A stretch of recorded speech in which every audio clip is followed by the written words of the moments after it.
केलाय. विनायक पाटील हे बी आता नवीन आहे. आणि पुन्हा एकदा बातम्यांचा वेगवान आढावा सुरू ठेवूया. मराठा आरक्षणासाठी मुंबईतल्या आझाद मैदानात ठाण मांडलेल्या जरांगेंनी आता आरपारच्या लढाईची घोषणा केली आहे. गोळ्या खाऊन नाहीतर उपोषण करून मरणार असा निर्धार त्यांनी हजारो जणांच्या समोर केला. 2 दिवसात निर्णय झाला नाही तर पाणी सुद्धा सोडण्याची घोषणा त्यांनी केली आहे. आंदोलन इतक्यात संपणार नाही, अजून 7 ते 8 टप्पे असल्याचं त्यांनी स्पष्ट केलंय. दोन्हीपैकी एक काहीतरी आता होणारच. एक तर मला सरकार मारून टाकणार गोळ्या घालून, नसतं मी उपोषण करून मारणार, नसतं आरक्षण घेऊन जाणार. हे फायनल होणार आहे. पाणीचं आणखीन आज उद्या आहे सुरू. घेतलं नाही मी तरी सकाळपासून, आणखीन थेंब पण नाही घेतला. पण पाणी आजच्या उद्या दिवस सुरू आहे आणि नाहीच मुख्यमंत्र्यांनी लवकर दखल घेतली तर पाणी पण सोडून देणार आणि मग कडक उपोषण सुरू करणार. तर मुंबई दौऱ्यावर आलेल्या केंद्रीय गृहमंत्री अमित शहा आणि विनोद तावडे यांच्यात चर्चा झाल्याची माहिती आहे. राज्यातील मराठा आरक्षणासह बिहार निवडणूक आणि उपराष्ट्रपती पदाच्या निवडणुकीबाबत दोघांमध्ये चर्चा झाल्याचं समजतंय.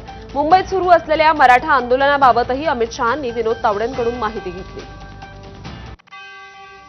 लाखोंच्या संख्येनं मराठा आंदोलक मुंबईत आले असून त्यांनी शांततेच्या मार्गानं आंदोलन करण्याचं आवाहन मुख्यमंत्री देवेंद्र फडणवीसांनी केलंय. तर महायुती सरकारच्या काळातच मराठा समाजाला न्याय मिळाल्याचंही मुख्यमंत्री देवेंद्र फडणवीसांनी सांगितलं. दरम्यान मराठा समाजाविषयी सरकार सकारात्मक असल्याचंही फडणवीसांनी स्पष्ट केलंय. गेल्या 10 वर्षामध्येच जेवढा काळ आमचं पहिलं युतीचं सरकार होतं, दुसरं युतीचं सरकार आणि आता तिसरं युतीचं सरकार, या काळातच मराठा समाजाला न्याय मिळालेला. इतर कुठल्याही काळात मराठा समाजाला न्याय मिळालेला नाही. आरक्षण देण्याचं कामही आम्ही केलं आहे. मराठा समाजाबद्दल आम्ही सकारात्मकच आहोत. कुठल्याही प्रकारे मराठा समाजाच्या संदर्भात आमच्या मनात काही शंका नाहीये. या समाजाच्या पाठीशी आम्ही आहोत. कॅबिनेटची सब कमिटी ज्यावेळेस एखादा निर्णय करते त्यावेळेस तो कॅबिनेटचा निर्णय म्हणजे मंत्रिमंडळाचा निर्णय मानला जातो. अशा प्रकारची एम्पॉवर्ड कमिटी आपण तयार केली आहे. त्यामुळे मला असं वाटतं की निश्चितपणे त्यातनं जो काही तोडगा काढायचा तो आपण काढू. मात्र कुठेही लोकांना त्रास होईल असं वागणं हे योग्य होणार नाही. त्यामुळे माझं आव्हान आहे की लोकांना त्रास होईल असं कोणी वागू नये. मराठा आरक्षणाचा प्रश्न चर्चेच्या माध्यमातून सुटेल असा विश्वास मुख्यमंत्री देवेंद्र फडणवीसांनी व्यक्त केला. मुंबईत ठिकठिकाणी मराठा आंदोलकांनी मोठी गर्दी केली असून आंदोलनाला गालबोट लागेल असं वर्तन कुणीही करू नये असं आवाहन देवेंद्र फडणवीसांनी केलंय. श्री मनोज जरांगे पाटील हे उपोषणाला बसले आहेत. त्यांनी देखील सगळ्यांना आवाहन केलेलं आहे की आपल्याला नियमाने उपोषण करायचं आहे आणि सगळ्यांना सहकार्य करण्याचं आवाहन केलं आहे. शासनाची पण भूमिका सहकार्याचीच आहे. कारण आम्ही पहिल्या दिवशीपासून सांगितलं की लोकशाही पद्धतीनं एखादं आंदोलन जर चालत असेल तर त्या आंदोलनाला कुठलीच मनाई करण्याचं कारण नाही. कुणाचंही आरक्षण काढून कुणाला देता येणार नाही. मराठा समाजाला ओबीसीतून आरक्षण देण्याच्या मागणीवर उपमुख्यमंत्री एकनाथ शिंदेंनी अशा प्रकारची प्रतिक्रिया दिली आहे. तर मराठा समाजाला कायद्याच्या चौकटीत बसणारं आरक्षण देण्याची सरकारची तयारी असल्याचं शिंदेंनी सांगितलं. मराठा समाजाला म्हणजे कुणाचंही आरक्षण, ओबीसी समाज असेल, इतर कुठलाही समाज असेल, त्यांचं आरक्षण कमी करून कुठल्याही समाजाला म्हणजे याचं काढून त्याला देणं हे खरं म्हणजे करताही येणार नाही. पण मराठा समाजाला जे जे काही करता आलं ते केलंय. जरांगेंच्या आंदोलनावरून देवेंद्र फडणवीस आणि उद्धव ठाकरेंमध्ये जुंपली आहे. काही जण जरांगेंच्या खांद्यावर बंदूक ठेवून राजकीय पोळी भाजून घेण्याचा प्रयत्न करत असल्याचा आरोप देवेंद्र फडणवीसांनी केला होता. त्याला उद्धव ठाकरेंनी उत्तर दिलंय. त्यावर पुन्हा देवेंद्र फडणवीस काय म्हणाले आपण बघूयात. आतापर्यंत त्यांना खूप वेळेला फसवण्यात आलं. शिवाजी महाराजांची शपथ घेण्यात आली, त्यांना आरक्षण देण्यात आलं, आरक्षण देऊ सांगण्यात आलं, पण प्रश्न कुठे हललेला नाहीये. त्याच्यामुळे ही सरकारची जबाबदारी आहे. सरकारने पुढाकार घ्यायला पाहिजे आणि त्यांच्याशी संवाद साधून काय आहे, काय होऊ शकतं, काय करायला पाहिजे त्यांनी सोडवायला पाहिजे प्रश्न. काही लोक जाणीवपूर्वक हा प्रयत्न करतायत की हे कसं एस्केलेट झालं पाहिजे, कसे 2 समाज एकमेकासमोर आले पाहिजेत, कसं ओबीसी आणि मराठा असं भांडण लागलं पाहिजे. काही लोकांचे स्टेटमेंट सकाळी बघितले मी. त्यांचे प्रयत्न काय आहेत माझ्या लक्षात येत आहेत. पण त्यांना मी सांगतो अशा प्रकारे आंदोलनावर पोळी भाजण्याचा प्रयत्न करू नका. तुमचं तोंड भाजेल. हे मला त्यांना सांगायचं आहे. तर जरांगेंच्या या आंदोलनावरून उद्धव ठाकरेंनी देखील एकनाथ शिंदेंना सुद्धा लक्ष केलंय. शिवरायांची शपथ घेऊन आरक्षणाचं आश्वासन देणारे आता काही बोलत नाहीत असा सवाल उद्धव ठाकरेंनी केला. ठाकरेंच्या या प्रश्नाला उत्तर देताना एकनाथ शिंदेंनीही जोरदार टीका केली. न्याय हक्कासाठी मुंबईत यावं लागलेलं आहे. याचं कारण आत्तापर्यंत या सरकारने म्हणजे अगदी फडणवीस साहेबांनी सुद्धा त्यावेळेला सांगितलं होतं की जर त्यांचं सरकार आलं किंवा असतं तर काही दिवसात त्यांनी यांना न्याय दिला असता. दुसरे एक आहेत, त्यांनी तर शिवाजी महाराजांची शपथ घेतली होती. तर आत्तापर्यंत ह्या लोकांना वापरून फेकून देण्यात आलं आणि वेळोवेळी असं म्हणतो ना आपण की त्यांच्या कोपऱ्याला गुळ लावण्यात आला. महायुतीने दिलेलं आरक्षण ते मुख्यमंत्री असताना टिकवू शकले का दुर्लक्ष केलं? मग मराठा समाजाबद्दल किती तुम्हाला कळवळा आहे, किती तुमची भूमिका दुटप्पी आहे? मराठा समाजाचं आंदोलन लाखांचं झालं त्यावेळेस कोणी टीका केली होती सामनामधून, कोणी टिंगल केली होती? आणि म्हणून त्यांना तर बोलायचा नैतिक अधिकारच नाही आहे. त्यांनी तर ते आरक्षण टिकवलं नाही. दरम्यान जरांगेंचं मागणं आम्ही सरकारकडे मांडू. जरांगेंना भेटलेले आमदार आज उपसमितीला भेटणार आहेत अशी माहिती भाजपचे सुरेश धस आमदार यांनी दिली आहे. अजून आम्ही जे पाठीमागची मंत्रिमंडळ उपसमिती झाली त्या उपसमितीच्या वेळेस समोर जाऊन बोललो होतो. एक निर्णय त्यातला झालेला आहे आणि इतर निर्णयांच्या संदर्भामध्ये तातडीनं निर्णय घ्यावा अशा प्रकारची विनंती मुख्यमंत्री महोदय, दोन्ही उपमुख्यमंत्री आणि उपसमिती यांच्याशी बोलून लवकरात लवकर याच्यामध्ये तोडगा काढण्याची आवश्यकता आहे. आणि आत्ताची एक ब्रेकिंग बातमी येते. आंतरराष्ट्रीय स्तरावरून अमेरिकेच्या अपील्स कोर्टानं डोनाल्ड ट्रम्प यांना मोठा धक्का दिलाय. बहुतांश देशांवरचे टॅरिफ हे बेकायदेशीर आहेत असा अपील कोर्टानं निर्णय दिलेला आहे. टॅरिफ लादताना ट्रम्प यांनी अधिकारांचा गैरवापर केला असं देखील कोर्टानं म्हटलंय.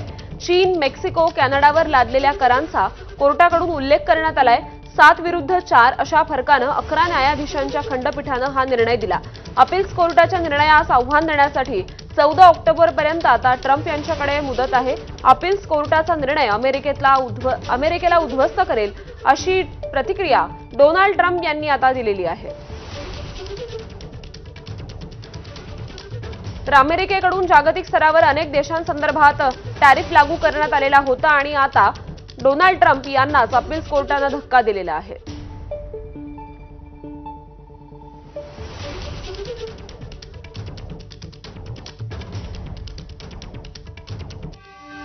आणि पुन्हा एकदा महत्त्वाच्या बातम्यांचा वेगवान आढावा. मुंबईसह कोकणात पावसाचा इशारा. मुंबई शहर तसंच उपनगरात शुक्रवारी सकाळपासून मुसळधार पाऊस कोसळत होता. अनेक भागात जोरदार वाऱ्यासह पाऊस पडला. दरम्यान मुंबईसह ठाणे, पालघर तसंच कोकण किनारपट्टीवर शनिवारपर्यंत पावसाचा जोर कायम राहणार असल्याचा अंदाज हवामान विभागानं व्यक्त केलाय. गेले काही दिवस मुंबई आणि राज्यातील इतर काही भागात पावसाला विश्रांती घेतली होती. अधूनमधून हलक्या सरी बरसत होत्या, मात्र फारसा पावसाचा जोर नव्हता. त्यानंतर मुंबई शहर आणि उपनगरात राज्याच्या इतर काही भागात सुद्धा शुक्रवारी पहाटेपासून पावसानं जोर धरलाय. काल हिंगोलीतील डिग्रसवाणी गावच्या परिसरात ढगफुटी सदृश पाऊस झाला होता. या पावसाचं पाणी गावातल्या जिल्हा परिषद शाळेमध्ये शिरलं होतं, त्यामुळे शाळेला तळ्याचं स्वरूप प्राप्त झालं होतं. दरम्यान शाळेत शिरलेलं पाणी पाहून विद्यार्थ्यांची तारांबळ झाली. धाराशिवच्या लोहारा तालुक्यातील माकणी इथे असलेल्या निम्न तेरणा प्रकल्पाचे 10 दरवाजे हे उघडण्यात आलेत. पाण्याची आवक वाढल्यानं दरवाजे उघडण्यात आले असून 3816 क्युसेकनं विसर्ग सुरू आहे. या वर्षीच्या पावसाळ्यात दुसऱ्यांदा दरवाजे उघडण्यात आलेत. पावसाचा जोर कायम राहिल्यास यामध्ये वाढ होण्याची शक्यता आहे. अहमदाबाद येथे सुरू असलेल्या आंतरराष्ट्रीय कॉमनवेल्थ चॅम्पियनशिप वेटलिफ्टिंग स्पर्धेत मनमाडच्या आंतरराष्ट्रीय वेटलिफ्टिंगपटू साईराज राजेश परदेशी यानं विक्रमी कामगिरी करत भारताला सुवर्ण पदक मिळवून दिलं. भारताचे पंतप्रधान यांनी आपल्या मन की बात या कार्यक्रमात साईराजचा गौरव केला. पंतप्रधान नरेंद्र मोदी सध्या जपानच्या दौऱ्यावर आहेत. या दौऱ्यात पंतप्रधान मोदींनी जपानचे पंतप्रधान शिगेरू इशिबा यांची भेट घेतली. यावेळी दोन्ही नेत्यांमध्ये बैठक देखील पार पडली. 15व्या भारत आणि जपान वार्षिक शिखर संमेलनाच्या निमित्तानं ही बैठक आयोजित करण्यात आली होती. पंतप्रधान नरेंद्र मोदी हे 31 ऑगस्ट आणि 1 सप्टेंबर रोजी चीनच्या टियानजिन शहरात होणाऱ्या शांघाय कोऑपरेशन काउन्सिलच्या राज्यप्रमुखांच्या परिषदेला 25व्या बैठकीत सहभागी होणार आहेत। चीनचे राष्ट्राध्यक्ष शी जिनपिंग यांच्या निमंत्रणावरून ते या बैठकीला उपस्थित राहणार आहेत। 2017 नंतर पंतप्रधान मोदींचा हा पहिलाच चीन दौरा आहे, त्यामुळे काही देशांमधील संबंध पुन्हा सुधारण्यास मदत होण्याची शक्यता आहे। या शिखर परिषदेत दहशतवाद, प्रादेशिक सुरक्षा आणि आर्थिक सहकार्य यांसारख्या महत्त्वाच्या मुद्द्यांवर चर्चा होणार आहे। तर चीनमध्ये होणाऱ्या एससीओ परिषदेपूर्वी टियानजिन शहरात लाईट शोचं आयोजन करण्यात आलं होतं। लाईट शो पाहण्यासाठी दूरपासून नागरिक आले होते। चीनमध्ये होणाऱ्या या परिषदेला पंतप्रधान नरेंद्र मोदी उपस्थित राहणार आहेत। रशियाचे अध्यक्ष व्लादिमीर पुतीन डिसेंबरमध्ये भारत दौरा करणार आहेत। वार्षिक शिखर परिषदेसाठी पुतीन भारतात येणार आहेत, तर 1 सप्टेंबरला पुतीन टियानजिन शहरातील शांघाय सहकार संघटनेच्या शिखर परिषदेच्या वेळी पंतप्रधान नरेंद्र मोदींची भेट घेणार आहेत। यावेळी ते भारत दौऱ्याच्या तयारीवर मोदींशी चर्चा करणार आहेत। पंतप्रधान नरेंद्र मोदी गेल्या वर्षी व्लादिमीर पुतीन यांच्याबरोबर काझानमधील ब्रिक्स शिखर परिषदेत उपस्थित राहण्यासाठी वार्षिक शिखर परिषदेत 2दा रशियाला गेले होते। पोलंडमध्ये सरावादरम्यान लढाऊ जेट F-16चा अपघात झाला। विमान कोसळताच त्याला आग लागली आहे। विमान नियंत्रणाबाहेर झाल्यानं कोसळलं। या अपघातात पायलटचा मृत्यू झालाय। अमेरिकेच्या लॉस एंजेलिसमध्ये तलवार घेऊन फिरणाऱ्या व्यक्तीवर पोलिसांनी गोळी झाडली। तलवार घेऊन फिरणारा व्यक्ती कॅलिफोर्नियातील असल्याची माहिती आहे। पोलिसांनी या तरुणाला अडवण्याचा प्रयत्न केला, मात्र या व्यक्तीनं पोलिसांचा ऐकण्यास नकार दिला, त्यामुळे पोलिसांनी त्याच्यावर गोळी झाडली। यात या व्यक्तीचा मृत्यू झालाय। अमेरिकेतील टेनेसीच्या प्राणी संग्रहालयात दुर्मिळ लाल पांडा जन्माला आलाय। नॉक्सविले प्राणी संग्रहालयात वर्ल्ड ऑफ लाल पांडा राजधानी म्हणून याला ओळखलं जातं। आशिया हॉकी कप 2025 या स्पर्धेतील पहिल्या सामन्यात भारत आणि चीन हे संघ आमने-सामने आले होते। बिहारच्या राजगीरमध्ये हा सामना खेळला गेला। पहिल्याच सामन्यात भारतानं चीनला 4-3 ने मात दिली। या सामन्यात भारताकडून कर्णधार हरमनप्रीत सिंगनं 3 गोल मारले।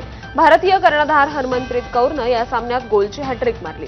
त्याच्या 3 गोलमुळेच भारताला विजय मिळवणं शक्य झालंय। आता भारताला पुढचा जपानशी सामना होणार आहे। हा सामना उद्या होणार आहे। रिलायन्स इंडस्ट्रीजनं शुक्रवारी भारतात आर्टिफिशियल इंटेलिजन्सला प्रोत्साहन आणि चालना देण्यासाठी रिलायन्स इंटेलिजन्स नावाची एक कंपनी सुरू केली आहे। ही कंपनी पूर्णपणे रिलायन्स इंडस्ट्रीजच्या मालकीची असणार आहे। ही महत्त्वाकांक्षी योजना प्रत्यक्षात आणण्यासाठी रिलायन्सनं गुगल आणि मेटा सारख्या सिलिकॉन व्हॅलीतील दिग्गज कंपन्यांशी हातमिळवणी केली।